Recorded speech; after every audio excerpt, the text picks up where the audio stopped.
ராஜா, ராமு, சோமு என்ற 3 ஆட்டுக்குட்டிகளும் ரொம்ப அன்பான சகோதரர்களாக இருந்தாங்களாம்.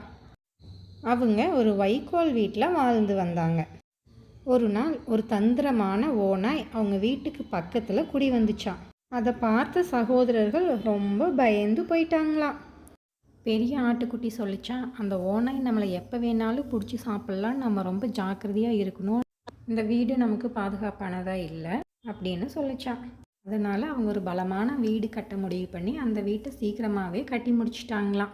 அந்த வீடு ரொம்ப பலமாகவும் அழகானதாகவும் இருந்துச்சான். ஒரு நாள் அந்த 3 ஆட்டுக்குட்டிகளையும் பிடிச்சு சாப்பிட்லான்னு வீட்டு பக்கத்தில் வந்து வீட்டு கதவை தட்டுச்சான். ஹே, கதவை திறக்கிறீங்களா இல்லையா? இல்லைன்னா கதவை உடைச்சிட்டு உள்ள வந்துருவேன் அப்படின்னு சொல்லிட்டு அந்த ஓநாய் ரொம்ப நேரம் கதவை தட்டிகிட்டே இருந்துச்சான். கதவு பலமாக இருந்ததால் அந்த ஓநாயால் கதவை உடைக்க முடியல.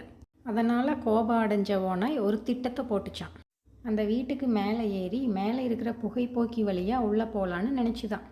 ஆனாலும் அந்த ஆட்டுக்குட்டிங்க ஏற்கனவே புத்திசாலித்தனமாக ஒரு திட்டம் தீட்டி வச்சுருந்தாங்க. குளிர்காய விறகு அடுக்கி நெருப்பு மூட்டி காத்துட்டு இருந்தாங்க. ஓநாய் புகைப்போக்கி வழியாக நெருப்பில் வந்து விழுந்து ஐயோ அம்மா அப்படின்னு கத்த ஆரம்பிச்சிருச்சான். அந்த நெருப்பு பட்ட காயத்துடனே ஓடின ஓநாய் அதுக்கப்புறம் அந்த ஆடுகள் இருக்கிற பக்கமே திரும்பி பார்க்கலையாம்.